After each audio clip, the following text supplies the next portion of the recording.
Have you ever noticed that as you enter your 40s or 50s, when you thought your life was already settled, someone from the opposite sex suddenly begins to get very close to you, and it shakes your heart? Have you ever secretly asked yourself late at night why?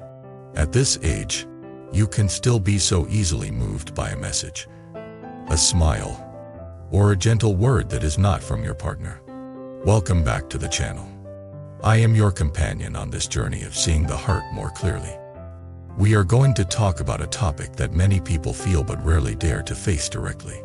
On the surface, it looks like love and attraction.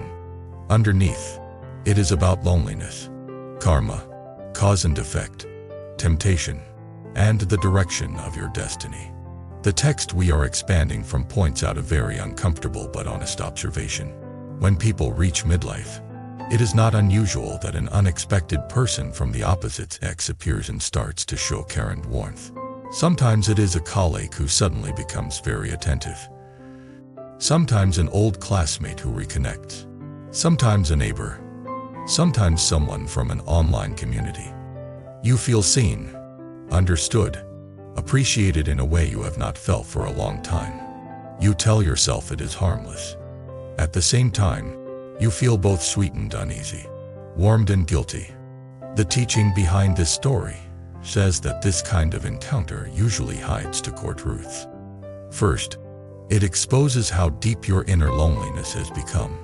This person is not necessarily your soulmate. They are often a mirror of unmet emotional needs.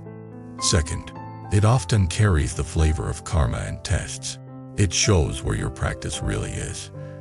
Beyond your beautiful self-image, you may think you are stable, rational, and loyal. But when life quietly opens this side door, you discover how shaky your inner foundation still is. So in this long sharing, let us walk slowly through this territory. We will talk about why midlife is such a vulnerable season for this kind of story. What really attracts you beyond the surface? How cause and effect are silently at work? And how you can turn this dangerous yet precious moment into a training ground for awakening instead of a trap that destroys everything you care about. Imagine this. You are in your 40s or 50s. You have a family, a partner, children perhaps, a job, responsibilities. From the outside, your life looks settled. You are no longer the young person who is free to move anywhere, date anyone, switch careers at will. But inside, something else is happening. You carry the weight of many roles on your shoulders. You are a parent, a spouse, a child to aging parents, maybe a manager at work, maybe the main breadwinner. Every day you rush between tasks, school runs, meetings, deadlines, hospital visits, bills, repairs, errands, messages, and the constant pressure to hold everything together. In such a life, where is the space for you as a simple human being? Not as a role. You might be very responsible, very reliable. You come home late, tired, and the first thing you hear is not "you must be exhausted." How are you feeling? But why are you so late again? The children were waiting for you, or the sink is clogged, or you forgot to pay that bill. These remarks are not necessarily cruel. Your family may also be tired and stressed. But little by little, you begin to feel invisible. Not in a dramatic way, but like a plant in the corner that no one has watered for a long time. You are useful, but not really seen. Then, one day, in the office or in some shared space, someone from the opposite sex does something very small but very rare. They really look at you and say something like, "You look exhausted lately. This project seems to be very heavy on you. Are you okay? Do you need any help?" In that moment, you feel the sensation of being seen. Not as a parent, not as a paycheck, not as a problem solver, but as a person. This flash of recognition can be extremely powerful. It is like a drop of water falling on a desert. The desert is not created by this one drop. It has been dry for a long time. But that drop wakes up a thirst you did not even realize was so intense. You begin to notice small details about this person. The way they listen carefully when you speak. The fact that they remember small things you mentioned last week. The way they sometimes send you a message just to say, "Do not forget to take a break," or "You did well in that meeting." At first, you tell yourself it is nothing. After all, you are an adult. You are rational. You have a family. But the messages do something subtle to you. When your phone lights up and it is from them, there is a tiny lift in your chest. When your day is heavy and you see their name, you feel that the burden is a little lighter. Meanwhile, at home, everything looks the same. The responsibilities have not become fewer. Your partner may also be tired, dealing with their own pressures. You may try to share your stress with them, but the conversation quickly turns into advice, criticism, or comparison. You feel misunderstood, so you gradually share less. The contrast becomes clearer and clearer. On one side, a heavy routine where you feel taken for granted. On the other side, a new connection where you feel freshly appreciated. At this point, many people tell themselves a comforting narrative. It is just emotional support. I will not cross the line. That feelings rarely stay politely within the lines drawn by your logic. The more you secretly rely on that person for comfort, the more entangled your heart becomes. Here we touch the first hidden truth. Often, what you think of as sudden attraction is not so sudden. It is the result of long-term emotional hunger meeting a well-timed offering. The other person may or may not have pure intentions. Sometimes they are also lonely and unconsciously seeking comfort. Sometimes they are consciously playing with boundaries. But regardless of their motives, the key question is what is happening inside you. Your loneliness did not appear overnight. It is built out of countless evenings when you suppressed your needs to take care of others. It is built out of years of being strong for everyone else while nobody asked what your heart needed. It is built out of a culture that praises sacrifice but rarely teaches healthy communication, boundaries, and mutual support. Because you never learned how to tend to your inner life, you get to midlife with a surprisingly fragile heart, even if your outer life looks stable. The unexpected attention simply shines a light on that fragility. Now let us look at the second hidden truth: karma and tests. From the perspective of cause and effect, nothing in your life is completely random. This does not mean that every detail is predetermined or that you have no freedom. It means that patterns of attraction and entanglement often have deeper roots. Sometimes, the person who suddenly appears in your midlife is someone you have a karmic bond with, a leftover thread from the past. It might be from earlier in this life, an old flame, a university friend, someone you once liked but never dated. It might also be, in the language of karma, a connection from previous lives, where the two of you had strong emotional ties that weren't ever fully resolved. When such a person reappears, it can feel eerie. Why do I feel so familiar with them? You ask. Why do I feel like I have known them forever? You might tell yourself that this must be destiny, that the universe is finally sending you your real partner after years of frustration. But here is where wisdom must step in and ask harder questions. Is this really destiny giving you a second chance at happiness? Or is it destiny giving you a test to see if you have grown enough to break old patterns? If your current relationship is deeply abusive and you are trapped in real danger, that is one kind of situation and needs its own careful treatment.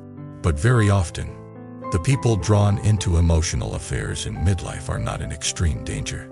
They are in long-standing emotional drought. They feel unseen, unappreciated, and worn down by routine. In such a state, the karmic test is powerful. It asks you when you feel empty and tired. Will you escape into a new thrill and create more entanglement? Or will you finally turn inward and heal the root of your loneliness? Imagine a man named Mark. He has been married for over 20 years. His marriage is not dramatic, not filled with constant fights, but it has become cold. He and his wife talk mostly about logistics, bills, children, schedules. Physical intimacy is rare. In his heart, he has accumulated resentment and disappointment. He feels his efforts are not valued. his opinions dismissed. Then a new colleague joins his team. She is warm and genuinely admires his professional skills. She laughs at his jokes, asks for his advice, and occasionally brings him coffee when she sees him still working late. At first, he thinks she is just being nice. It is nothing. But slowly, he finds himself thinking about her when he is at home. He starts checking his messages more often. When his wife criticizes him over something small, he withdraws emotionally and comforts himself by remembering how the colleague praised him earlier that day. The inner dialogue begins: my wife does not understand me. This colleague really sees who I am. Maybe I married the wrong person. Maybe this new connection is what I have been waiting for all my life. If he has no spiritual reflection, this story can easily slide into hidden messages: emotional dependence, secrecy, lies, and eventually, either a full affair or an ongoing emotional tangle that poisons his heart and family. From the outside, people may shout simple judgments: he is a bad person, he betrayed his family. But from the inside, if you look with compassionate clarity, you see something more complex. You see a person who has been suffocating in silence for a long time, who never learned how to communicate his needs, never faced his resentment honestly, and never learned how to nourish his own heart. When the karmic thread of temptation pulled, he had no inner stability to resist. The test did not begin when the new colleague walked into the office. The test began years ago when he first felt invisible and chose to swallow his feelings instead of learning how to face them. The appearance of this new person is simply the exam day, when all those unexamined patterns show their true strength. Now imagine another person in a similar situation, but walking a different path. Her name is Elena. She is in her late 40s, married for many years, with teenage children. She, too, feels the weight of midlife. Her body is not as energetic as before. Her parents are aging, and her children are becoming more distant as they grow. Her marriage has its share of misunderstandings, but over the years she has slowly cultivated some self-awareness. She has started to meditate, to seek guidance, to see how her own expectations and wounds affect her reactions. One day, a man from another department begins to show special attention to her. He compliments her insight during meetings, sends her articles he thinks she will find interesting, and asks about her life beyond work. She feels the stir of attraction. After all, it has been a long time since someone looked at her with that kind of admiration. But instead of immediately riding the wave of excitement, she notices it. She tells herself honestly, I feel flattered. I feel young again. I feel like someone sees me in a way I have missed. This is pleasant, but also dangerous. When he messages her after hours with chit-chat, she feels the pull to respond. The easy path would be to tell herself it is harmless, just conversation.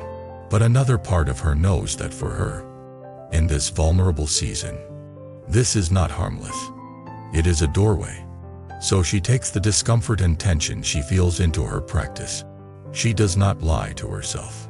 She admits that she is lonely, that she feels unappreciated, that her marriage has grown dull. She also admits that she has never fully opened up with her husband about these feelings, partly out of fear, partly out of habit. In meditation, she watches the fantasies that arise about this new man. Instead of feeding them, she simply notes them and returns to her breath. She sees how quickly her mind wants to paint a beautiful story: he understands me more than my husband ever did. She recognizes this story as an old pattern, not a cosmic truth. She also begins to take small but brave steps in her real relationship. One evening, she sits down with her husband and shares more honestly how she has been feeling, not in the form of accusation, but in the form of vulnerability. I have been feeling invisible lately. I miss the way we used to laugh together. I am afraid that we are becoming just roommates. Can we talk about this? The conversation is awkward. He is defensive at first, but over time, through repeated efforts, they begin to find new ways to connect. even if it is just small gestures, a shared walk after dinner, a weekly check-in without phones, a renewed agreement to listen instead of always trying to fix each other. Meanwhile, she gradually pulls back from private chats with the colleague. She remains polite, professional, kind, but she no longer feeds the emotional intimacy. She is not doing this to prove her purity to the world, but to protect her own heart from unnecessary entanglement and to honor her deeper vows. In this scenario, the karmic test still appears, but she uses it to deepen her awareness and strengthen her practice. The temptation that could have destroyed her family becomes an opportunity to see clearly where she is vulnerable, where she is hungry, and to heal those areas with wisdom instead of with another person's attention. This contrast between Mark and Delana shows us something important. The same kind of situation can either become a chain or a ladder. It depends on how conscious you are, how honest you are about your own needs and wounds, and how committed you are to responding from wisdom instead of blind craving. Now let us talk about the inner mechanics of this in more detail. Why does midlife especially bring such tests to the surface? First, midlife is often when the bright illusions of youth begin to fade. When you are young, you may believe that if you just find the right partner, the right job, the right city, you will be permanently fulfilled. You pour all your hunger for meaning, love, and recognition into those external forms. By the time you reach your 40s or 50s, you have often already tasted many of those experiences. You may have the partner, the job, the home, or you may have gone through divorce, job changes, and relocation. In any case, you have enough history to see that no external condition has given you permanent peace. The dreams of your 20s may not match your realities now. This gap between expectation and reality is painful. Many people respond by either numbing themselves or by trying to chase a new excitement to cover up the disappointment. That is why so many impulsive decisions happen in midlife: sudden affairs, sudden career changes, sudden relocations with no clear reason. Second, midlife often brings increased responsibilities. Elderly parents, financial pressure, health issues. The more you feel burdened, the more your neglected inner child cries for comfort. That is the part of you that says, "I just want someone to hold me, to tell me I am doing well, to let me rest." If you do not know how to soothe and care for this inner child yourself, you will look for someone outside to do it. Anyone who offers gentle words at that moment can feel like a savior. Third, midlife confronts you with the reality of impermanence. You see your body aging, your parents aging, your children growing away from you. You lose friends, relatives. You realize, sometimes with shock, that life is not an endless road. It has a limit. This awareness awakens questions: is this all there is? Did I live the life I really wanted? Is this how I want to spend the rest of my years? In this existential anxiety, the appearance of someone new who seems to open a door to another life can feel irresistible. It is not only about romantic attraction. It is about the fantasy of escaping your current self and reinventing yourself completely. Behind all this is a common confusion. You think that your suffering comes mainly from the person you are with or the situation you are in. So you reach for a different person or a different setting. But the deeper cause of suffering is often the way your mind relates to reality you're clinging. Your expectations, your refusal to look inward. If those do not change, you will carry the same patterns into the new relationship. And after the first wave of passion, the same emptiness will resurface. This is why wisdom teaching say that the real practice happens not by rearranging the outside, but by transforming the inside. That does not mean you must stay in any situation no matter how unhealthy. It means that before you decide to tear down your current life in the name of following your heart, you must first examine whether it is your heart speaking or your unexamined craving and pain. So what can you do if you find yourself in such a situation right now? If you are in midlife, and there is indeed someone from the opposite sex who has become very close to you, and you feel the sweet pain of this connection. What does practice look like for you? First, you must dare to name what is happening honestly in your own mind. Many people stay blind by constantly minimizing and rationalizing. We are just friends. We are both adults. We know what we are doing. It is not physical. So it is fine. But deep down, you know when your heart has crossed a line. You know when you are thinking about this person more than is appropriate. You know when you are hiding messages. When you are secretly dressing up because you might see them. When your emotional energy is being pulled away from your home and into this fantasy world. Honesty with yourself is the first step of wisdom. You do not need to confess to the whole world. But you do need to confess to your own awareness. I am attached. I am using this person as medicine to cover my wounds. I am not as stable as I thought. Second, you need to turn your gaze from them back to yourself. Instead of obsessively analyzing whether they like you, whether they will message you, whether you will have a future together, ask yourself deeper questions. What exactly am I getting from this connection that I feel I do not get anywhere else?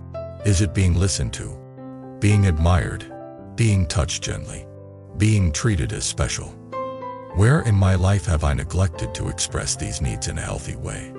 Where have I given up on communicating with my partner, my friends, my own inner world? Is it really this specific person that I cannot live without? Or is it the feeling of being seen and valued that I am starving for?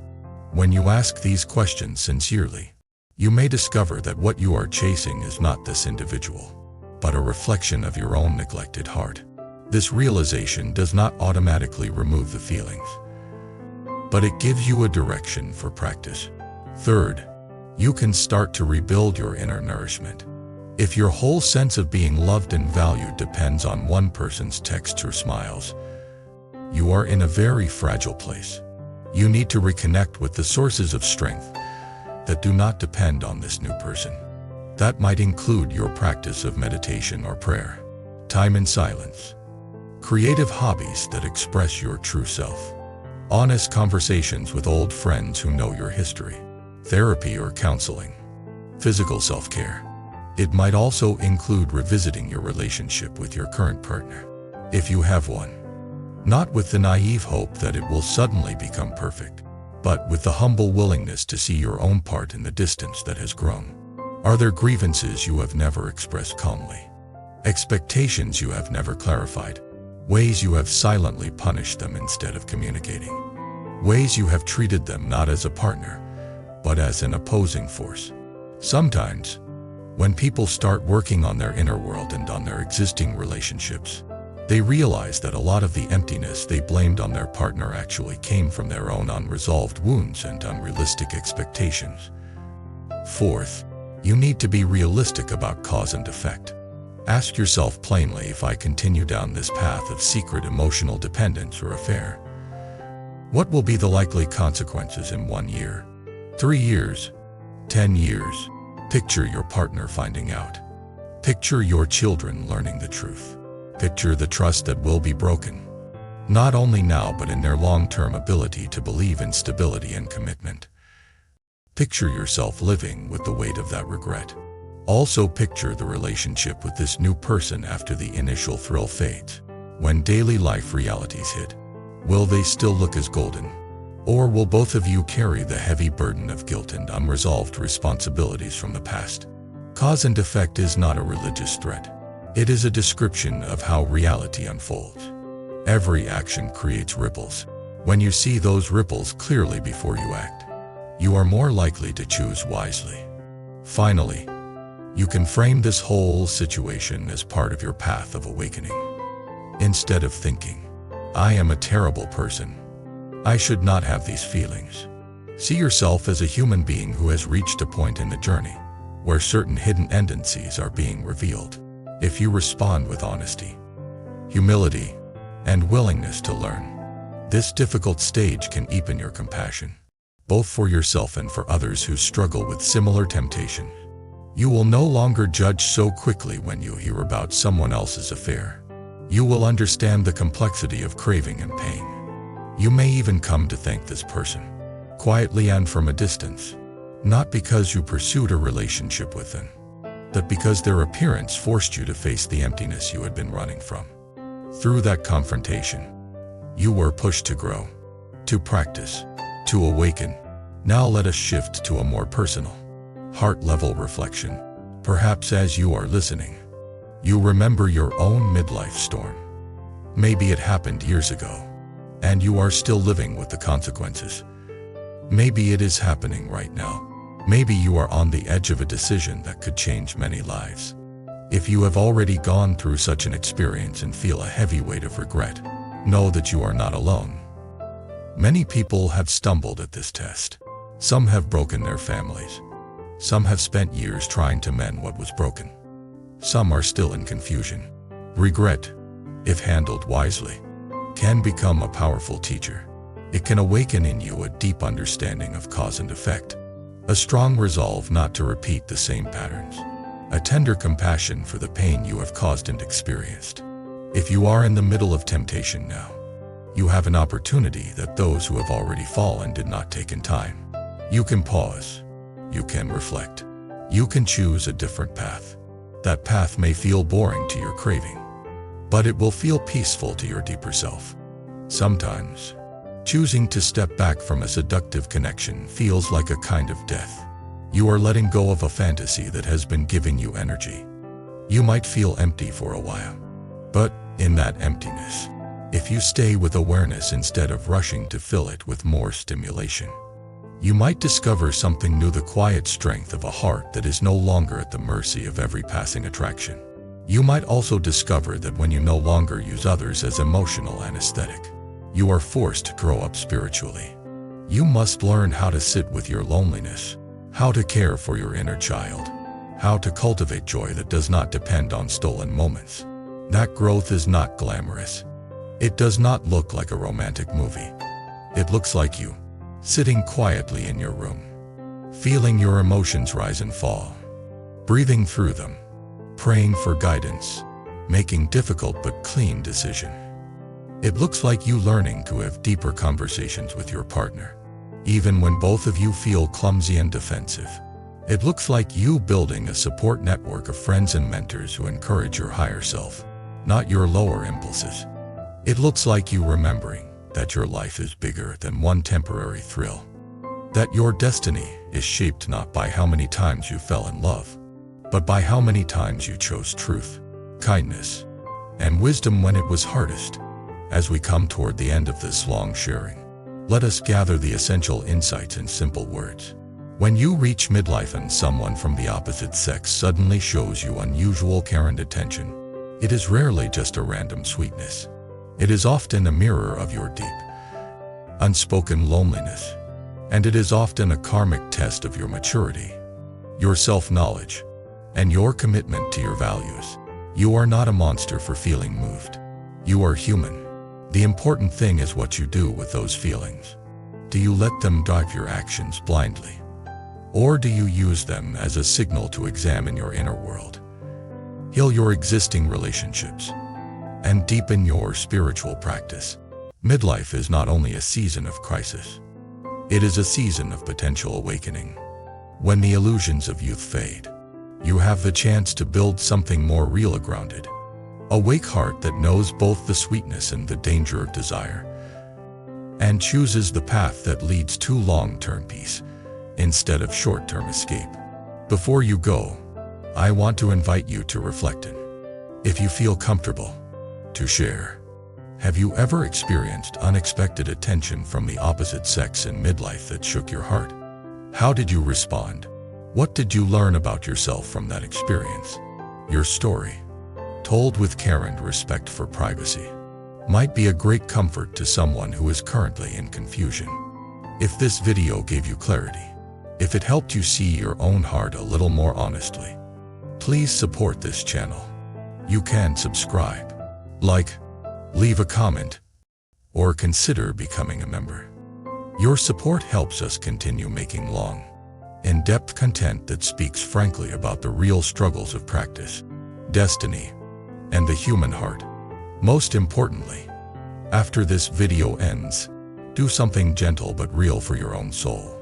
Sit quietly for a few minutes and ask, where am I lonely? Where am I tempted to escape instead of heal? Then make one small choice today that aligns with wisdom rather than craving. In that choice, you begin to turn a dangerous encounter into a doorway to awakening. Life gets noisy. Work, stress, expectations. Sometimes we lose touch with the quiet part of ourselves. Bracelet isn't just an accessory. It's a small reminder that you deserve peace. You deserve moments of stillness. You deserve to hold on to your inner balance. If one of these bracelets speaks to your heart, you'll find the purchase link in the description below. And even more auctions available on our channel's shop page. Pick home the one that feels right.